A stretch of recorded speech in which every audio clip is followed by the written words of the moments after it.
Uma das coisas mais importantes no caminho espiritual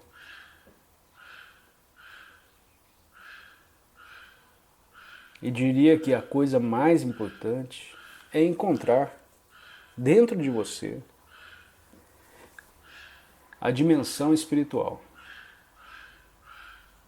E o primeiro passo é encontrar a dimensão da quietude, o que chamamos de silêncio, é a ausência de ruído no mundo exterior.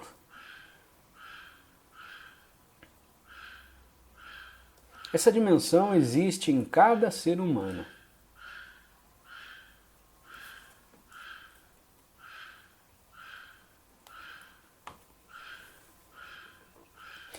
Em muitíssimas pessoas, esta dimensão está coberta por um excesso de pensamentos e pelas emoções que acompanham os pensamentos. Como vocês provavelmente sabem, quase todo mundo se identifica com o fluxo, com a corrente dos pensamentos, sem saber.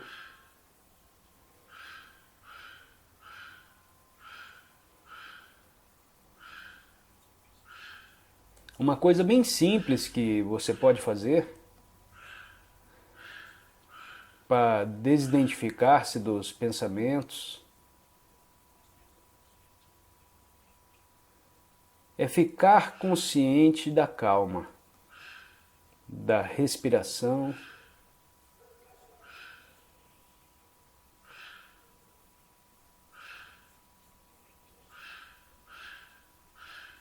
quando somos conscientes da respiração, não pensamos. Não é possível fazer as duas coisas ao mesmo tempo. Pensar e ser consciente da respiração.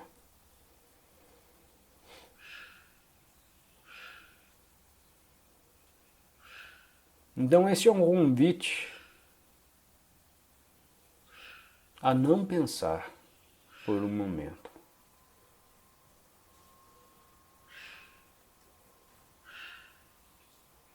E nesse momento se abre a dimensão ao interior.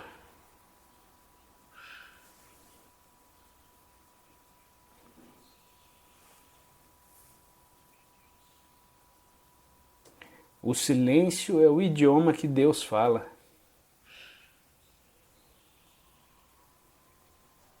O resto é uma tradução mal feita.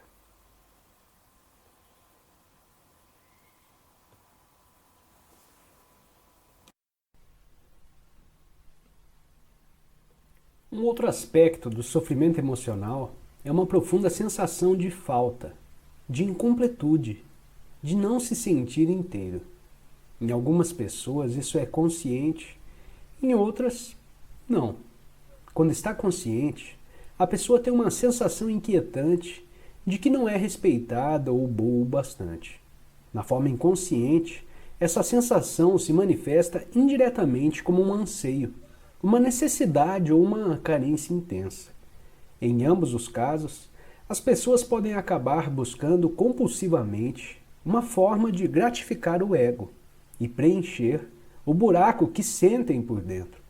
Assim, empenham-se em possuir propriedades, dinheiro, sucesso, poder, reconhecimento ou um relacionamento especial para se sentirem melhor e mais completas. Porém, mesmo quando conseguem todas essas coisas, percebem que o buraco ainda está ali e não tem fundo. As pessoas veem, então, que estão realmente em apuros, porque não podem mais se enganar. Na verdade, elas continuam tentando agir como antes, mas isso se torna cada vez mais difícil. Enquanto o ego dirige a nossa vida, não conseguimos nos sentir à vontade, em paz ou completos, exceto por breves períodos, quando acabamos de ter um desejo satisfeito. O ego precisa de alimento e proteção o tempo todo. tem necessidade de se identificar com coisas externas, como propriedades, status social, trabalho, educação, aparência física, habilidades especiais, relacionamentos, história pessoal e familiar, ideais políticos e crenças religiosas. Só que nada disso é você. Levou um susto ou sentiu um enorme alívio? Mais cedo ou mais tarde, você vai ter que abrir mão de todas essas coisas. Pode ser difícil de acreditar, e eu não estou aqui pedindo a você que acredite, que a identidade não está em nenhuma dessas coisas. Você vai conhecer por si mesmo a verdade. Lá no fim, quando sentir a morte se aproximar. Morte significa um despojar-se de tudo o que não é você. O segredo da vida é morrer antes que você morra e descobrir que não existe morte.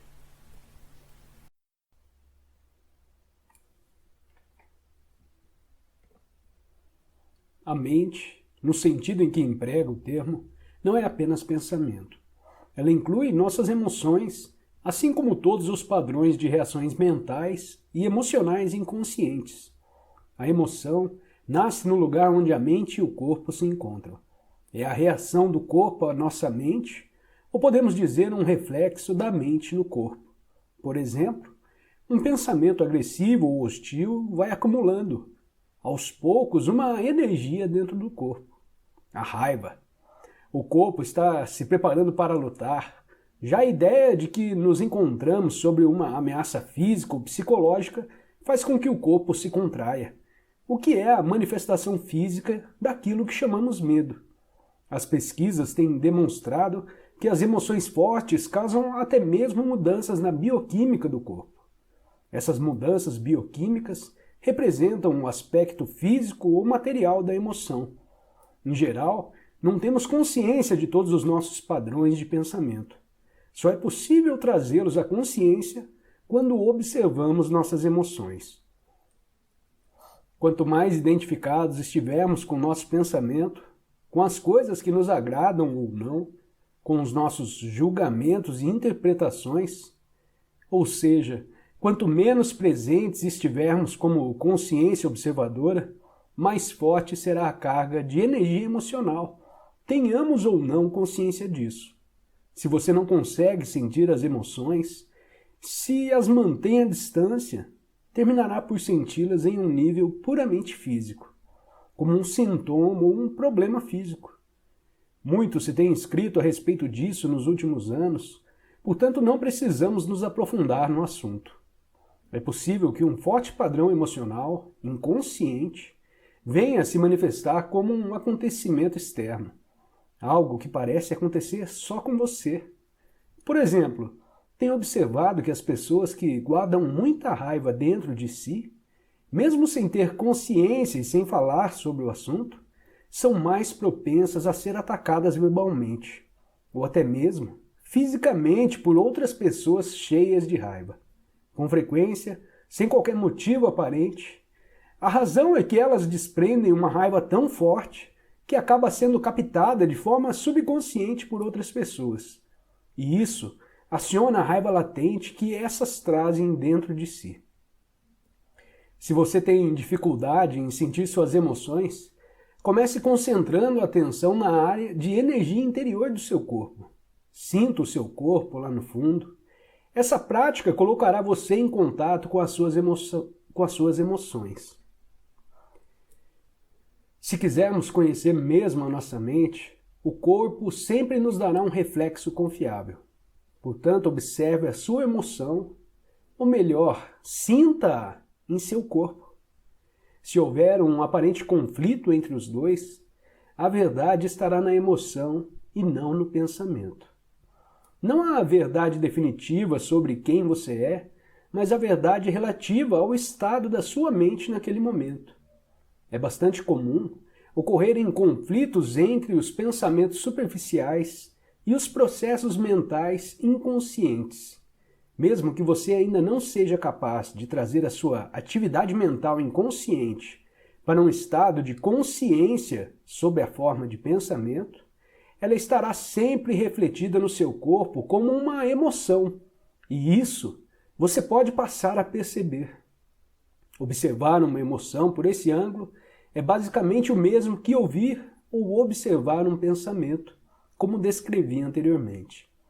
A única diferença é que o pensamento está na sua cabeça, enquanto que a emoção, por conter um forte componente físico, se manifesta em primeiro lugar no corpo. Você pode permitir que a emoção esteja ali sem deixar que ela assuma o controle. Você não é mais a emoção, você é o observador, a presença que observa. E ao praticar isso, tudo o que está inconsciente será trazido à luz da sua consciência.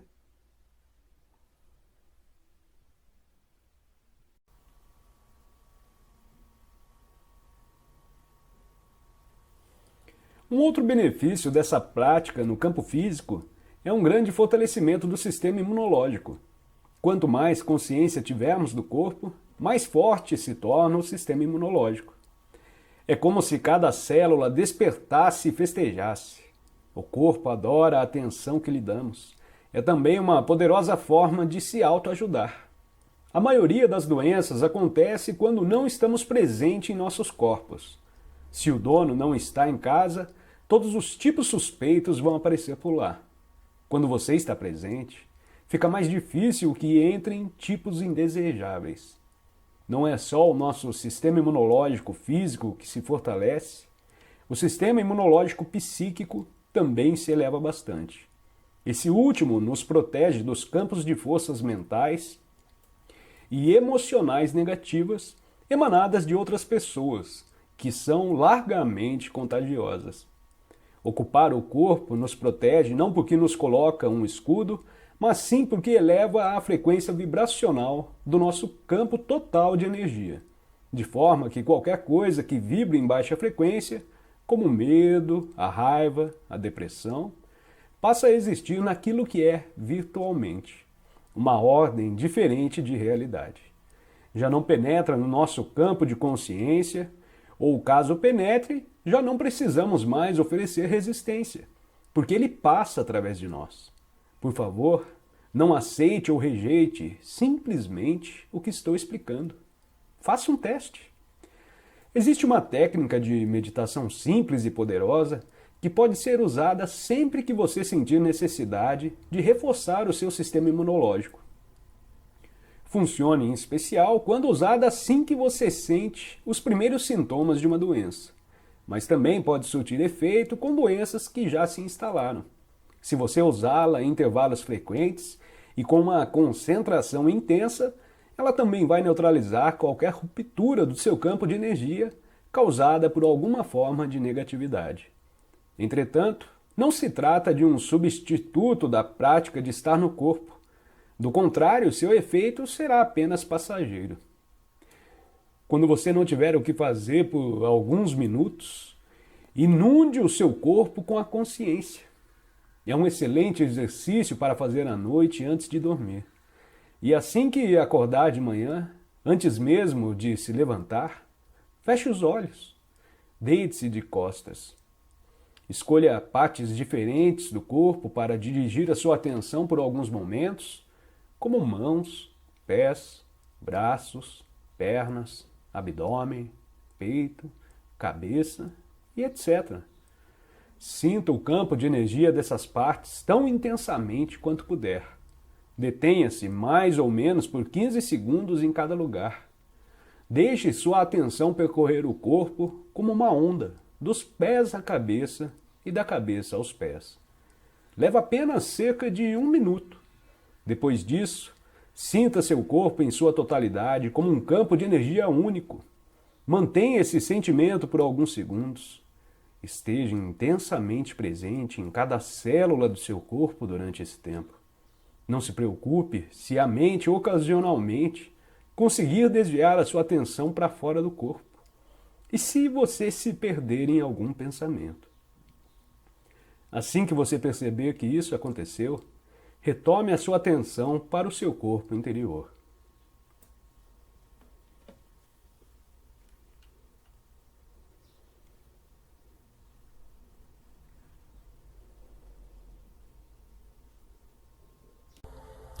No momento que você entra no agora com atenção, você percebe que a vida é sagrada. Há uma sacralidade em tudo que você percebe quando você está presente. Quanto mais você vive no agora, mais você vai sentir a simples e profunda alegria de ser. Além da sacralidade de toda a vida, a maioria das pessoas confundem o agora com o que acontece no agora. Mas não é isso. O agora é mais profundo do que acontece nele. É o espaço em que tudo acontece. Não confunda o conteúdo desse momento com o agora. O agora é mais profundo do que qualquer conteúdo que surge nele. Quando você entra no agora, você sai do conteúdo de sua mente. Do fluxo incessante de pensamentos diminui. Pensamentos não absorvem mais toda a sua atenção. Não sufocam você totalmente. Lacuna surge entre pensamentos. Vastidão, quietude. E você começa a perceber o quão mais vasto e mais profundo você é do que os seus pensamentos. Pensamentos, emoções, percepções sensoriais e tudo que você experiencia, formando o conteúdo de sua vida. Minha vida. É o que você acredita que cria sua... É minha vida e conteúdo, no qual você acredita. Você continuamente despreza o fato mais... O que seu sentido mais profundo do eu sou. Não tem nada a ver com o que acontece na sua vida. Nada a ver com o conteúdo. Esse sentido de eu sou é intimamente ligado ao agora. Sempre permanece o mesmo. Na infância e na velhice, na saúde e na doença, no sucesso e no fracasso, o eu sou é o espaço do agora. Permanece inalterado no seu nível mais profundo. É usualmente confundido com o conteúdo. Você experiencia então o eu sou ou o agora. Somente o túnel é indistintamente através do conteúdo de sua vida. Em outras palavras, seu sentido de ser fica obscurecido por circunstâncias, pelo seu fluxo de pensamentos e por muitas coisas deste mundo. O agora fica obscurecido pelo tempo. E você esqueceu o seu ser enraizado, a sua realidade divina, e se perde no mundo. Confusão, ódio, depressão, violência e conflitos surgem quando as pessoas esquecem quem elas são. No entanto, é muito simples lembrar do agora e então retornar às origens. E não eu sou meus pensamentos, emoções, percepções sensoriais e experiências. Eu não sou o conteúdo da minha vida. Eu sou a vida. Eu sou o espaço onde todas as coisas acontecem. Eu sou consciência. Eu sou o agora. Eu sou.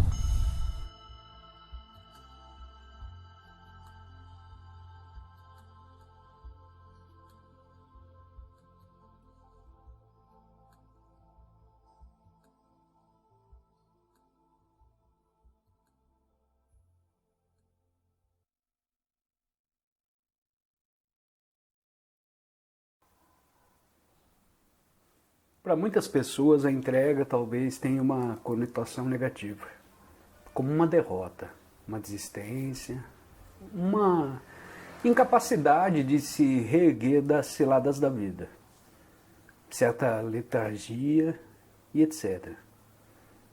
A verdadeira entrega, entretanto, é algo completamente diferente.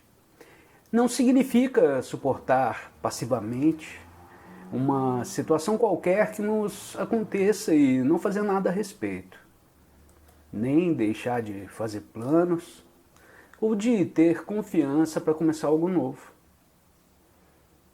A entrega é a sabedoria simples mais profunda de nos submetermos e não de nos opormos ao fluxo da vida.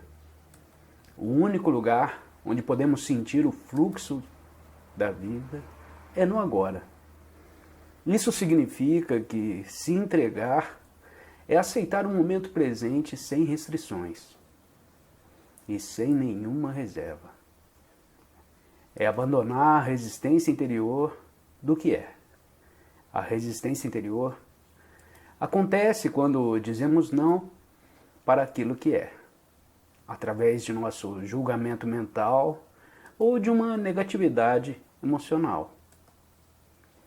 Isso se agrava especialmente quando as coisas vão mal, o que significa que há um espaço entre as exigências ou expectativas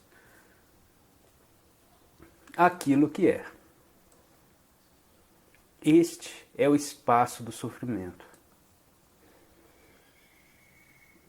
Se você já tiver vivido bastante tempo, certamente saberá que as coisas vão mal com muita frequência. É precisamente nesses momentos que a meditação tem de ser praticada. Caso queiramos eliminar o sofrimento e as mágoas da nossa vida. A aceitação daquilo que é nos liberta imediatamente da identificação com a mente e nos liga com o ser. A resistência é a mente. A entrega é um fenômeno puramente interior. Isso não quer dizer que não possamos fazer alguma coisa no campo exterior. Para mudar a situação, na verdade, não é a situação completa que temos de aceitar quando falamos de entrega. Nós temos um momento minúsculo chamado agora. Por exemplo, se você estiver atolado na lama, não tem de dizer, está bem, me conformo de estar atolado na lama. Resignação não quer dizer entrega. Você não precisa aceitar uma situação e desejar o desagradável na sua vida e nem precisa se iludir e dizer que não tem nada de errado em estar atolado na lama. Nada disso. Você tem completa consciência de que deseja sair dali, então reduza a sua atenção ao momento presente, sem atribuir a esta nenhum rótulo. E isso significa que não existe nenhum julgamento do agora. Em consequência, não existe nenhuma resistência, nenhuma negatividade emocional. Você aceita a existência do momento e, a seguir, toma uma atitude e faz tudo o que puder para sair da lama. Chamo de atitude de ação positiva. Funciona muito mais do que uma ação negativa que decorre da raiva, do desespero, da frustração. Até que alcance o resultado desejado, você pode praticar a entrega ou se abster de rotular o agora.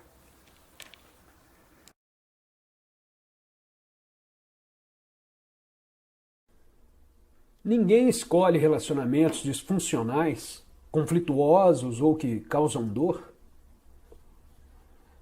Ninguém escolhe a insanidade. Essas situações ocorrem pois não há presença suficiente na pessoa para dissolver o passado. Não há luz o suficiente para iluminar a escuridão. Você não está inteiramente aqui. Você ainda não está completamente acordado. Nesse meio tempo, o condicionamento da mente está guiando a sua vida. E da mesma forma, se você é uma das muitas pessoas que tem questões, problemas com seus pais,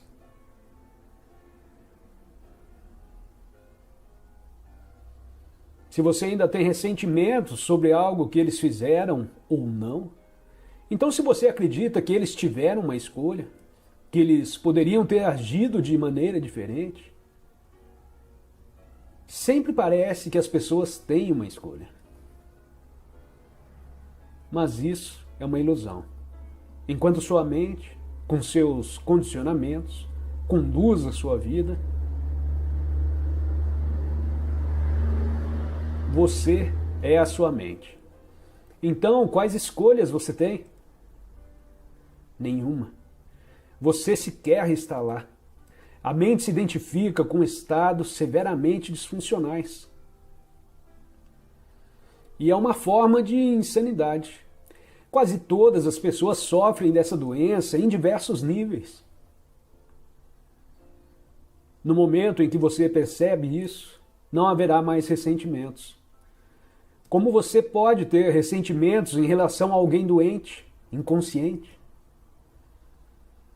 A única resposta apropriada é a compaixão. Então isso significa que ninguém é responsável pelo que faz? Eu não gosto dessa ideia. Se você é conduzida pela sua mente, embora você não tenha escolha, você ainda sofrerá as consequências da sua inconsciência. E vai criar cada vez mais sofrimento. Você suportará o peso do medo, dos conflitos, dos problemas e da dor. Eventualmente, o sofrimento criado vai te forçar a sair do estado inconsciente. O que você fala sobre escolhas também se aplica ao perdão, eu suponho. Você tem que estar completamente consciente e render ao que é antes de continuar. Perdão é um termo que tem sido utilizado por mais de 2000 anos. Mas a maioria das pessoas tem uma visão limitada sobre o seu significado. Você não pode perdoar a si mesmo ou aos outros enquanto baseia seu senso de si mesmo no seu passado. Somente acessando o poder do agora, que é seu próprio poder e que verdadeiramente poderá haver verdadeiro perdão. Isso torna o passado impotente. E você percebe profundamente que nada do que fez ou que fizeram para você poderia tocar numa mínima parte que compõe a essência radiante de quem você é. A concepção de perdão, então, torna-se desnecessária. E como eu atinjo esse ponto de realização?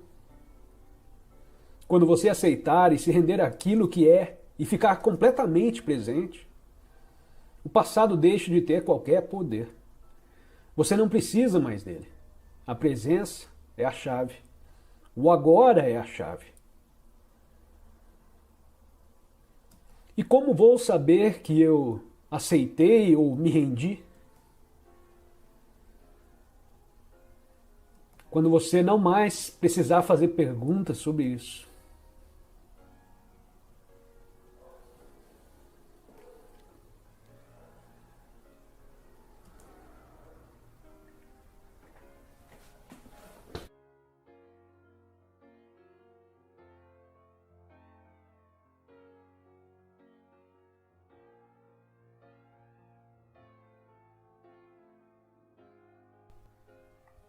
A maior parte do sofrimento humano é desnecessária.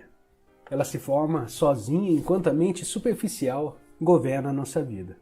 O sofrimento que sentimos nesse exato momento é sempre alguma forma de não aceitação, uma forma de resistência inconsciente ao que é. No nível do pensamento, a resistência é uma forma de julgamento. No nível emocional, ela é uma forma de negatividade. O sofrimento varia de intensidade de acordo com o nosso grau de resistência ao momento atual. E isso, por sua vez, depende da intensidade com que nos identificamos com as nossas mentes. A mente procura sempre negar e escapar do agora. Em outras palavras, quanto mais nos identificamos com as nossas mentes, mais sofremos. Ou ainda, quanto mais respeitamos e aceitamos o agora, mais nos libertamos da dor, do sofrimento e da mente. Porque a mente tem o hábito de negar ou resistir ao agora. porque ela não consegue funcionar e permanecer no controle sem que esteja associada ao tempo, tanto passado quanto futuro, e assim ela vê o atemporal, agora como algo ameaçador. Na verdade, o tempo e a mente são inseparáveis. Imagine a Terra sem vida humana, habitada apenas por plantas e animais. Será que ainda haveria passado e futuro? Será que as perguntas "que horas são" ou "que dia é hoje" teria algum sentido para um carvalho ou uma águia? Acho que eles ficariam intrigados e responderiam: "Claro que é agora, a hora é agora, o que mais existe?" Não há dúvidas de que precisamos da mente e do tempo, mas no momento em que eles assumem o controle das nossas vidas, surgem os problemas, o sofrimento e a mágoa.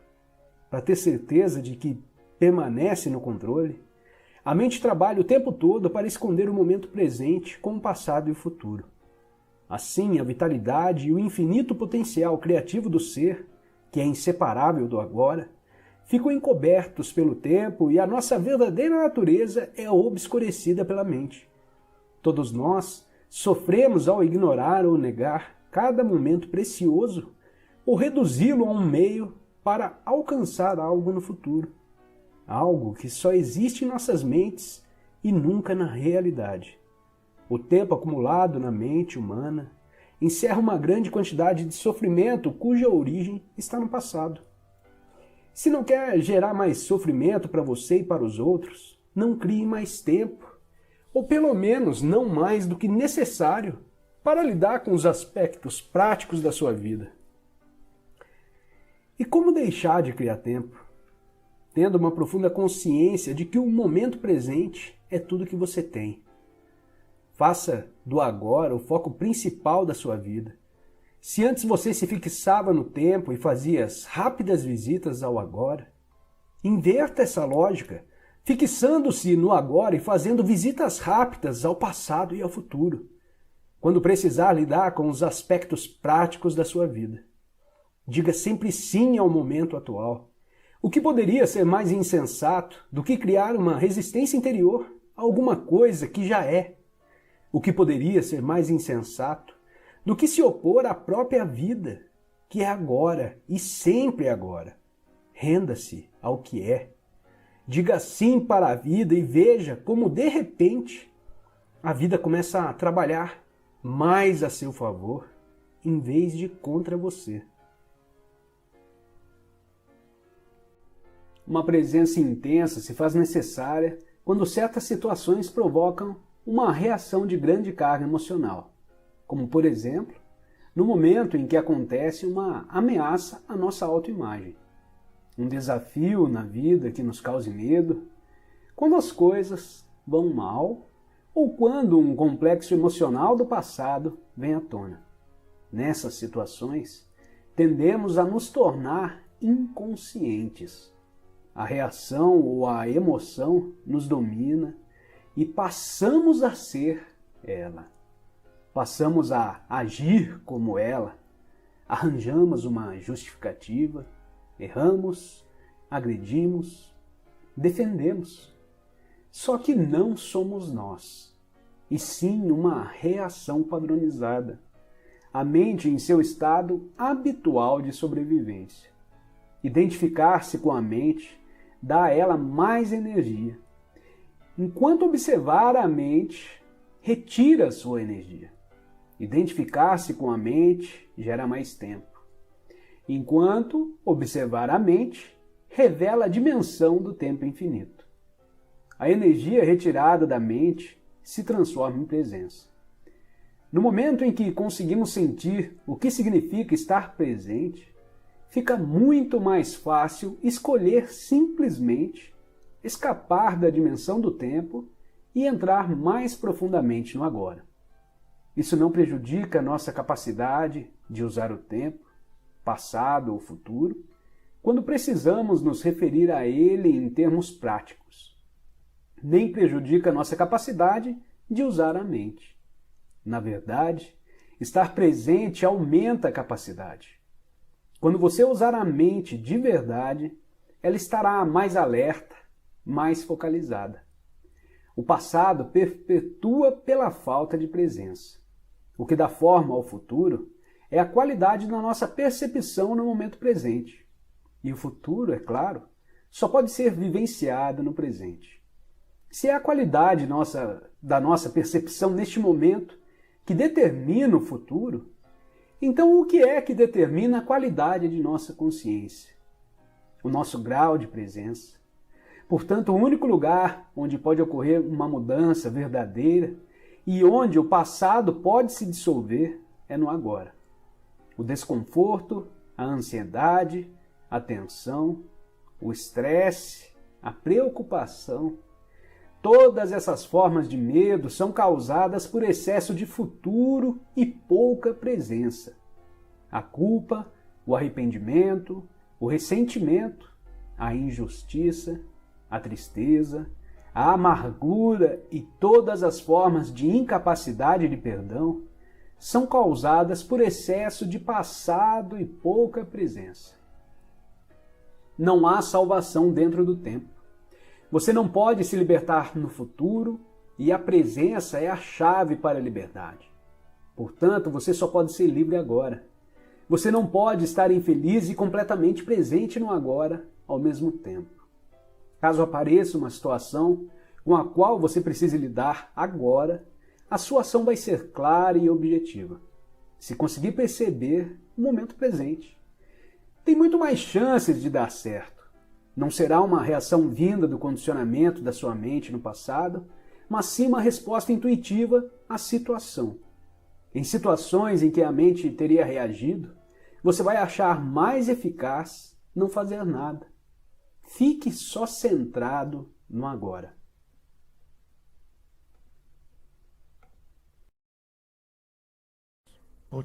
Quando está guardando os pratos, elaborando uma estratégia de negócios, planejando uma viagem, o que é mais importante? O fazer ou o resultado que você quer alcançar através do fazer? Esse momento ou algum momento futuro? Você trata esses momentos como se fosse um obstáculo a ser superado? Você sente que tem um momento futuro que, quando chegar, é mais importante? Quase todos vivem dessa forma a maior parte do tempo, já que o futuro nunca chega, exceto como o presente. É uma forma disfuncional de viver. Gera uma constante inquietação, tensões e descontentamento. Não respeita a vida, que é agora, e nunca a não ser agora.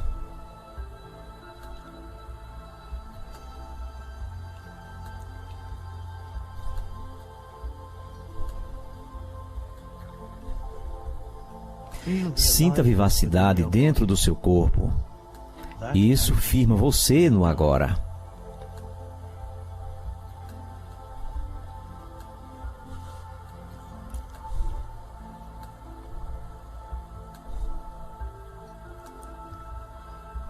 E finalmente você não está assumindo a responsabilidade pela vida até que você assuma a responsabilidade desse momento, agora. Isso porque o agora é o único lugar onde a vida pode ser encontrada. Assumir a responsabilidade por esse momento significa não se opor internamente à totalidade do agora. Não discuta com o que é. Isso significa estar em alinhamento com a vida.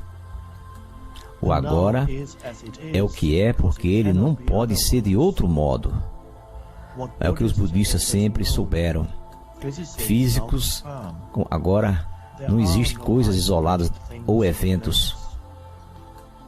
Sob a aparência superficial, todas as coisas estão interligadas. São parte da totalidade do cosmos, que deu origem à forma do momento presente.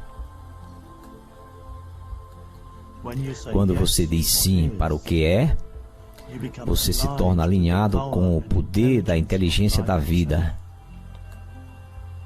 Só então você pode se tornar um agente de mudança positiva no mundo.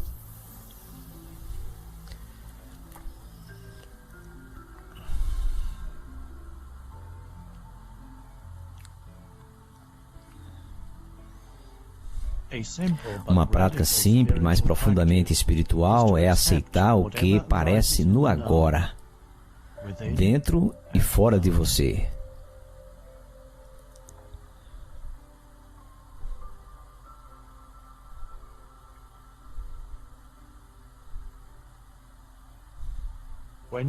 Quando sua atenção se dirige para o agora, há um estado de alerta. É como se você despertasse de um sonho do pensamento, o sonho do passado e futuro. Tudo fica mais claro e simples, sem espaço para criar problemas. Apenas esse momento tal como é.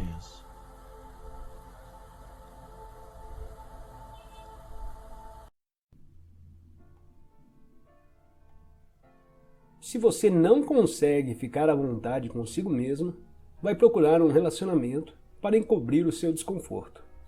Só que esse desconforto vai reaparecer de outra forma no relacionamento, e você provavelmente atribuirá a responsabilidade ao seu parceiro. Tudo o que você precisa fazer é aceitar este momento plenamente. Você estará então à vontade no aqui e agora e à vontade consigo mesmo. Mas será que você precisa ter um relacionamento com você mesmo? Por que não ser apenas você? Quando se relaciona com você mesmo, já se dividiu em dois: eu e eu mesmo, sujeito e objeto. Essa dualidade criada pela mente é a raiz de toda a complexidade desnecessária, de todos os problemas e conflitos em sua vida. No estado de iluminação, você é você mesmo. Você e você mesmo se fundem em um só. Você não se julga, não sente pena de si, não se orgulha de si, não se ama, não se odeia e etc. A divisão provocada pela consciência está curada, sua maldição removida. Não existe um você mesmo que seja preciso proteger, defender ou alimentar. Quando você está iluminado, não tem mais um relacionamento consigo mesmo.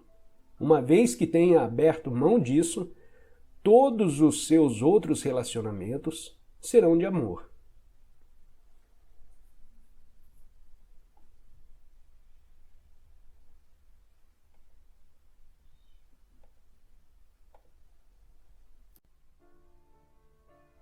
Ao fim dessa luta compulsiva com o agora, a alegria do ser passa a fluir em tudo o que fazemos.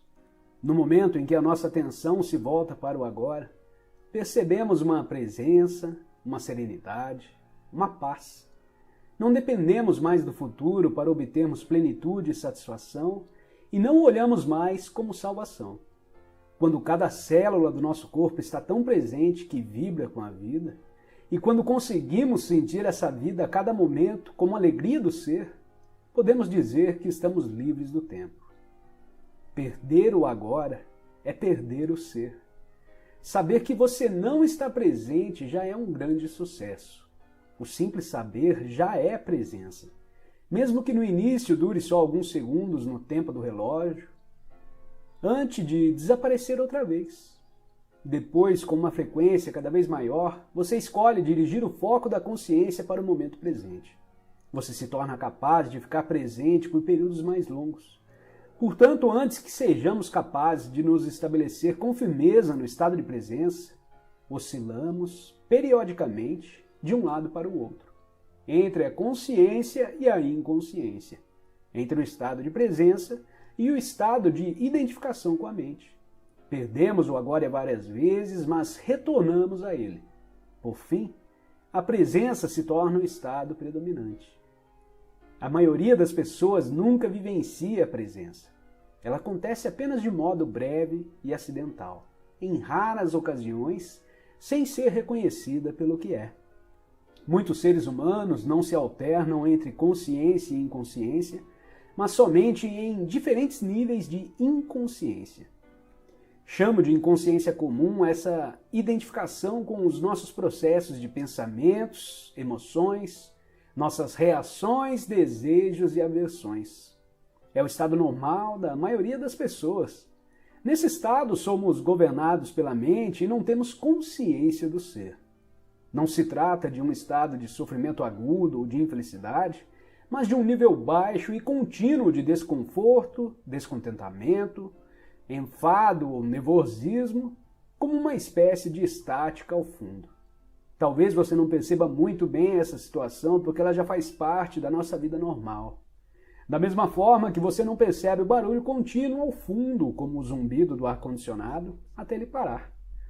Quando isso acontece de repente, ocorre uma sensação de alívio.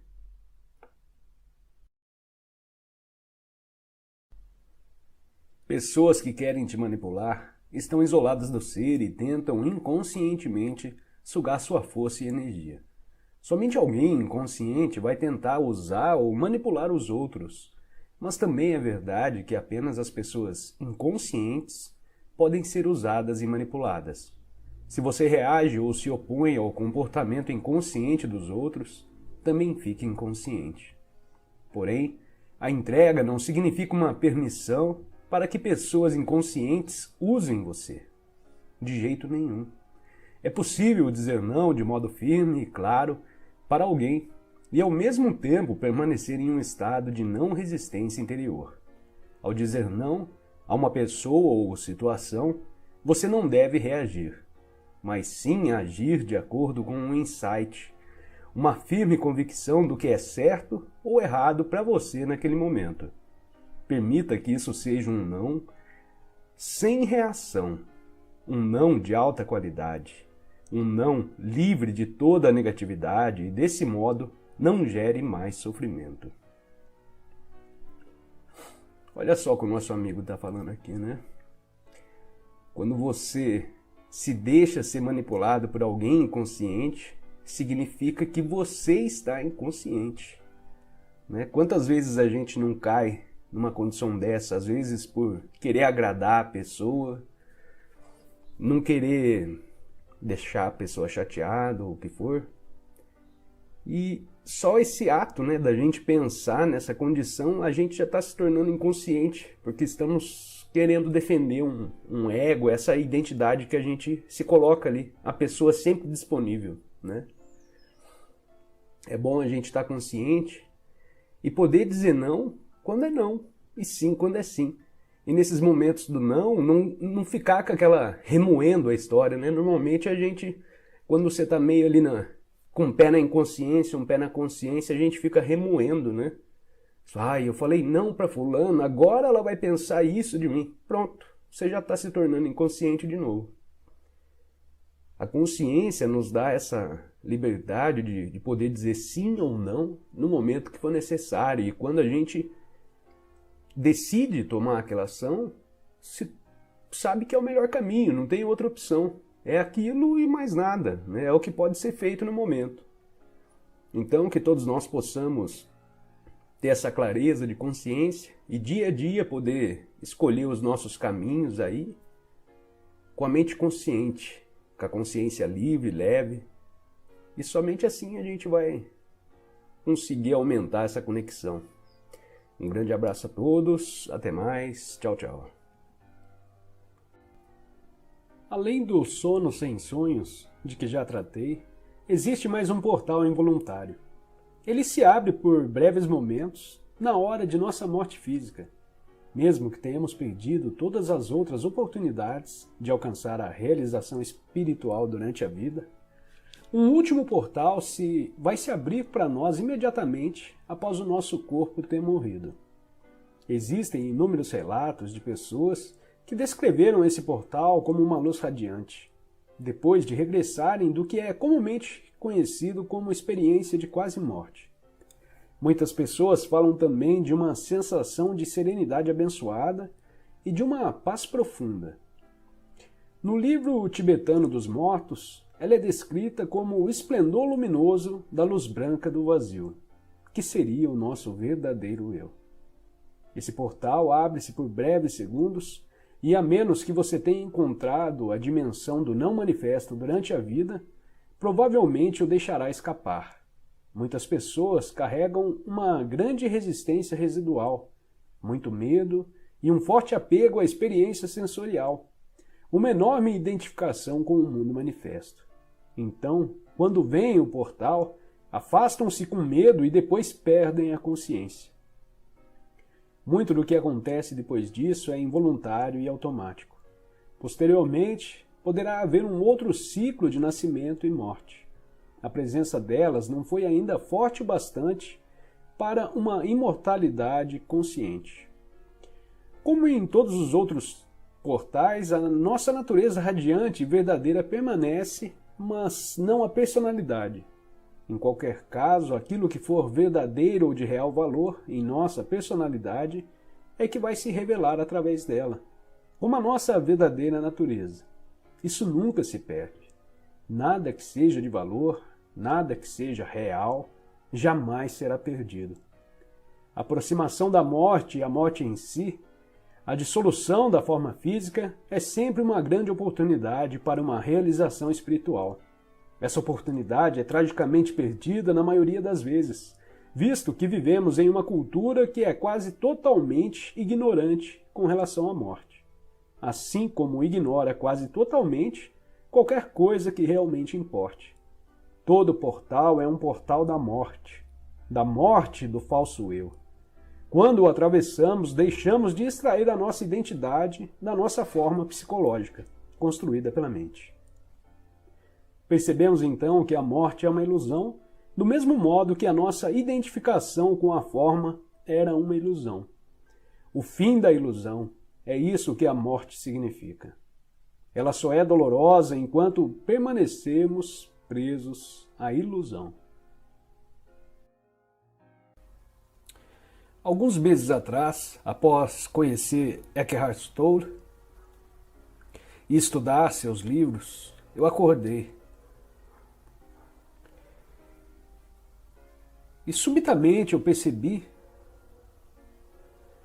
subitamente eu compreendi como o pensamento era simplesmente uma coisa ilusória.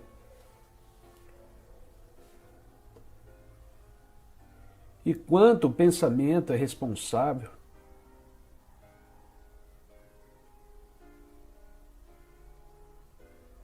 se não por todo, mas pelo menos pela maioria do sofrimento que experimentamos. Então eu de repente senti como se estivesse olhando para esses pensamentos sobre outra perspectiva e considerei: quem é esse que está ciente de que eu estou pensando? E de repente fui lançado nesse vasto e extraordinário sentimento de liberdade. De mim mesmo, de meus problemas. Vi que eu era maior do que fazia. Era maior que meu corpo, era tudo e todos. Eu não era mais um fragmento do universo, eu era o universo. E desde esse dia eu tenho tentado voltar para lá.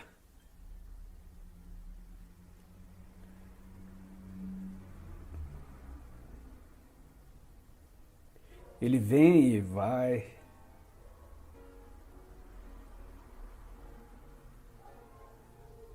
É como surfar.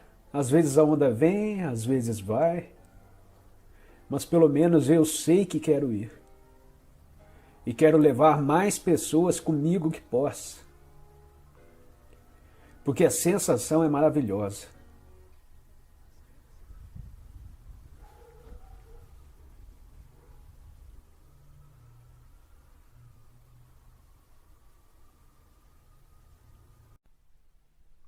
A felicidade depende de circunstâncias consideradas positivas, ao passo que a paz interior não precisa delas.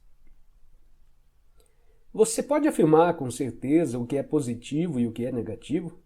Já fez o levantamento completo?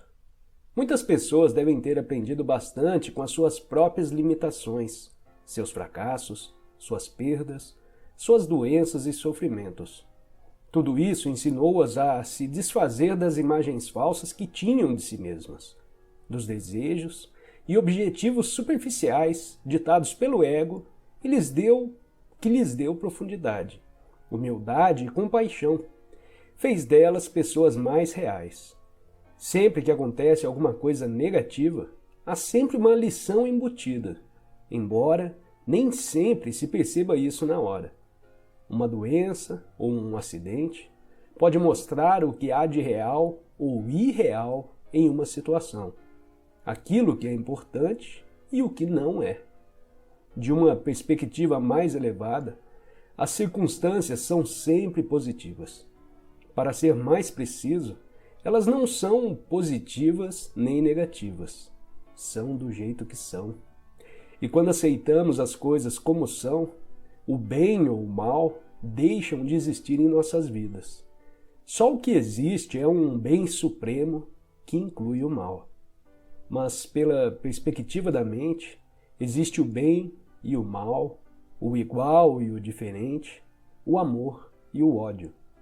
É por isso que no livro do Gênesis está escrito que Adão e Eva não tiveram mais permissão para habitar o paraíso quando comeram da árvore do conhecimento do bem e do mal.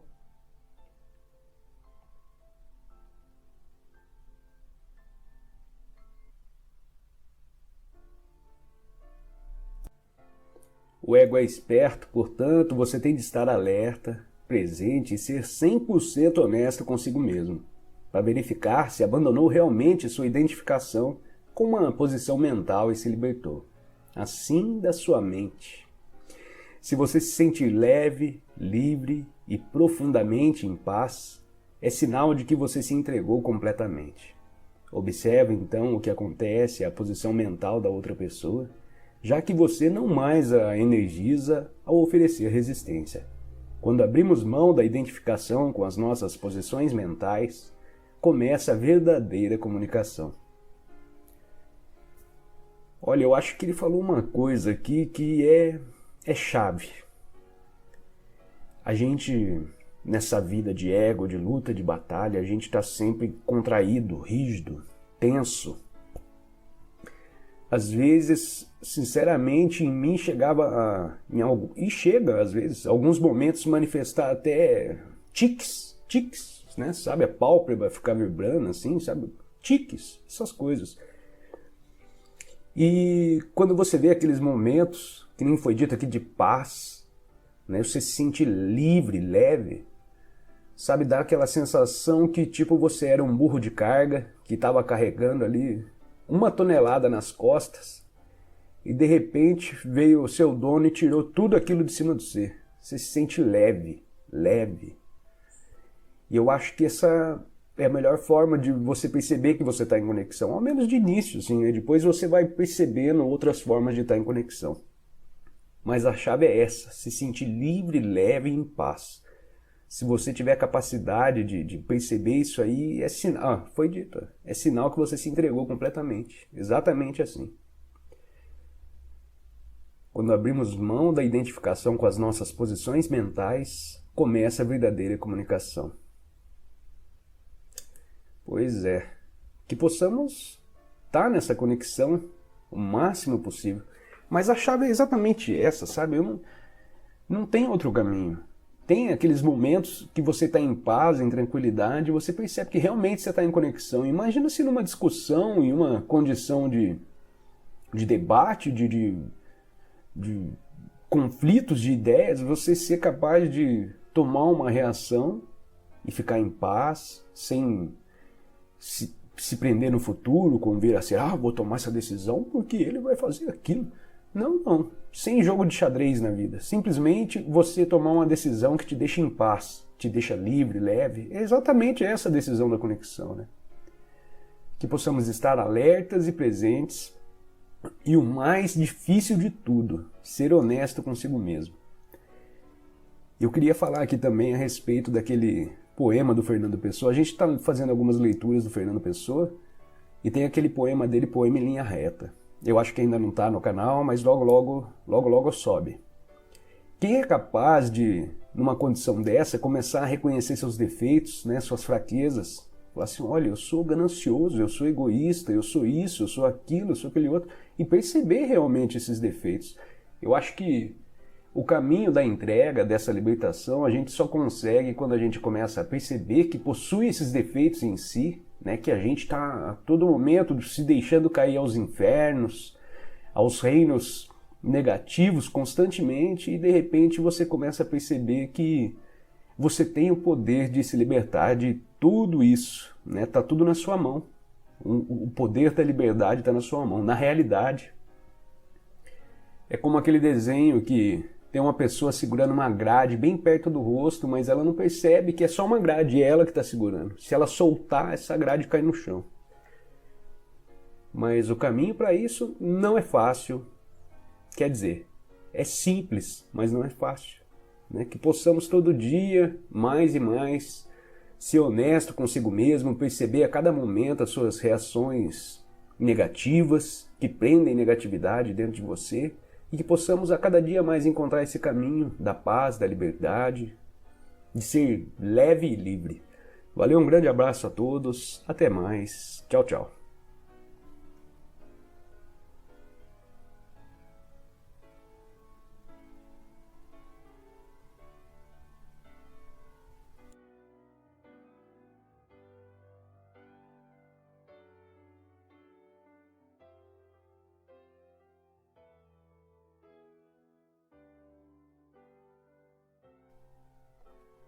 Toda resistência interior é vivenciada como uma negatividade.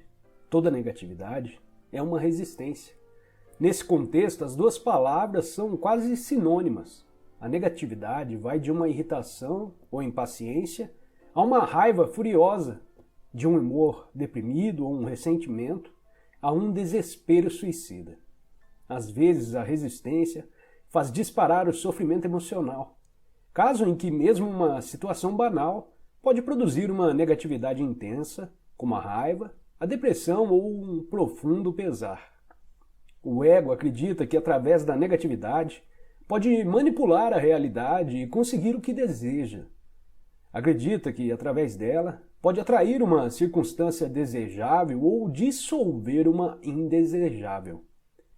O livro Um Curso de Milagres destaca corretamente isso ao afirmar que sempre que estamos infelizes, acreditamos inconscientemente que a infelicidade compra para nós o que queremos. Se você, a mente, não acreditou que a felicidade funciona, por que a criaria? O fato é que essa negatividade não funciona. Em vez de atrair uma circunstância desejável, ela interrompe ao nascer. Em vez de desfazer uma circunstância indesejável, ela a mantém no lugar. Sua única utilidade é que ela fortalece o ego e essa é a razão pela qual ele a adora. Uma vez que você tenha se identificado com alguma forma de negatividade, não vai querer que ela desapareça. Em um nível inconsciente mais profundo, não vai desejar uma mudança positiva. Ela iria ameaçar a sua identidade como uma pessoa depressiva, zangada ou difícil de lidar. Você então passa a ignorar, negar ou sabotar aquilo que é positivo em sua vida. É um fenômeno comum e também doentio. A negatividade é completamente antinatural. É um poluente psíquico e existe em vínculo profundo entre o envenenamento e a destruição da natureza, e a grande negatividade que vem sendo acumulada na psique coletiva humana. Nenhuma outra forma de vida no planeta conhece a negatividade. Somente os seres humanos. Assim como nenhuma outra forma de vida violenta e envenena a terra que a sustenta. Você já viu uma flor infeliz? Ou um carvalho estressado? Já cruzou com um golfinho deprimido, um sapo com problemas de autoestima? Um gato que não consegue relaxar? Ou um pássaro com ódio e ressentimento? Os únicos animais que eventualmente vivenciam alguma coisa semelhante à negatividade ou mostram sinais de comportamento neurótico são os que vivem em contato íntimo com os seres humanos e assim se ligam à mente humana e à insanidade deles. Observe as plantas e animais, aprenda com eles a aceitar aquilo que é e a entregar ao agora. Deixe que eles lhe ensinem o que é ser, o que é integridade, estar em unidade, ser você mesmo e ser verdadeiro. Aprenda como viver e como morrer, e como não fazer do viver e do morrer um problema. Vivi com alguns mestres zen, todos eles gatos. Até mesmo os patos me ensinaram importantes lições espirituais. Observá-los é uma meditação. Como eles flutuam em paz, de bem com eles mesmos, totalmente presentes no agora, dignos e perfeitos, tanto quanto uma criatura sem mente pode ser. Eventualmente, no entanto, dois patos vão se envolver em uma briga e algumas vezes sem nenhuma razão aparente, ou porque um pato penetrou no espaço particular do outro. A briga geralmente só dura alguns segundos e então os patos se separam, nadam em direção opostas e batem suas asas com força por algumas vezes. Então, continuam a nadar em paz, como se a briga nunca tivesse acontecido. Quando observei isso pela primeira vez, percebi num relance que ao bater as asas, eles estavam soltando a energia acumulada, evitando assim que ela ficasse aprisionada no corpo e se transformado em negatividade. Isso é sabedoria natural. É fácil para eles porque não têm uma mente para manter vivo o passado sem necessidade e então construir uma identidade em volta dele.